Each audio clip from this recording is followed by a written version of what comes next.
नमस्कार किसान भाइयों, मैं पुरुषोत्तम कुमार एक बार फिर हाजिर हूँ आपके अपनी यूट्यूब चैनल किसानों की पाठशाला में। किसान भाइयों, आज हम बात करने वाले हैं कि जब हमारी धान की फसल लगभग 10 से 20 या 25 दिन के आसपास की हो जाती है, तो हमें अपनी फसल में क्या क्या सावधानियां रखनी है, क्या क्या कार्य करनी है, जिससे कि हमारी जो धान की फसल है वो बहुत ही अच्छी तरह से ग्रोथ करके चले, उसमें कल्लों की संख्या ज़्यादा से ज़्यादा बने और हमारी जो धान की फसल है वो बिल्कुल भी पीली ना पड़े और हमारी फसल बिल्कुल स्वस्थ तरीके से बहुत ही अच्छी तरह से ग्रोथ करके चले, जिससे कि आने वाले समय में हमें अपनी धान की फसल से एक बेहतर उत्पादन मिले। तो यह पूरी जानकारी आज की इस वीडियो में मैं आपको देने वाला हूं।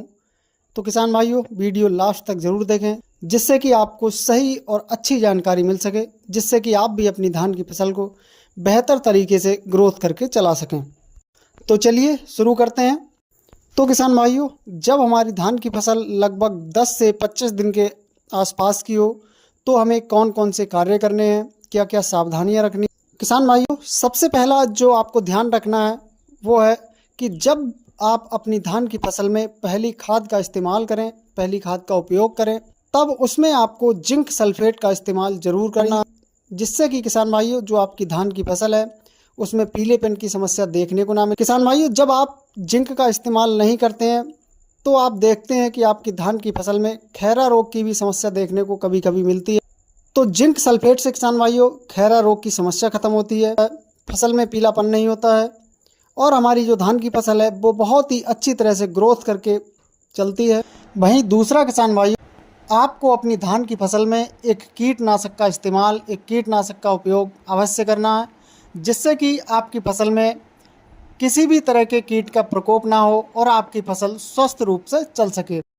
किसान भाइयों, कीटनाशक के रूप में आप सीजेंटा कंपनी का बर्टाको ले सकते हैं।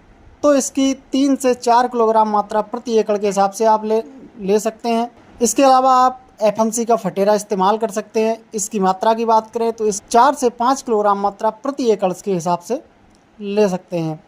किसान भाइयों, जब हमारी फसल लगभग 20 से 25 दिन के आसपास की होती है, तब हमें उसमें एक और काम करना है।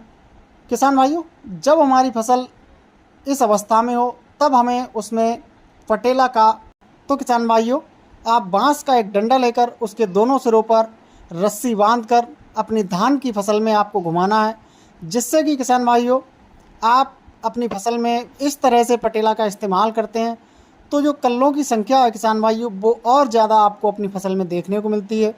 इसके साथ साथ किसान भाइयों आपको अपनी धान की फसल में लगातार नमी बनाकर रखनी है, जिससे कि आपकी फसल अच्छी तरह से ग्रोथ करके चल सके।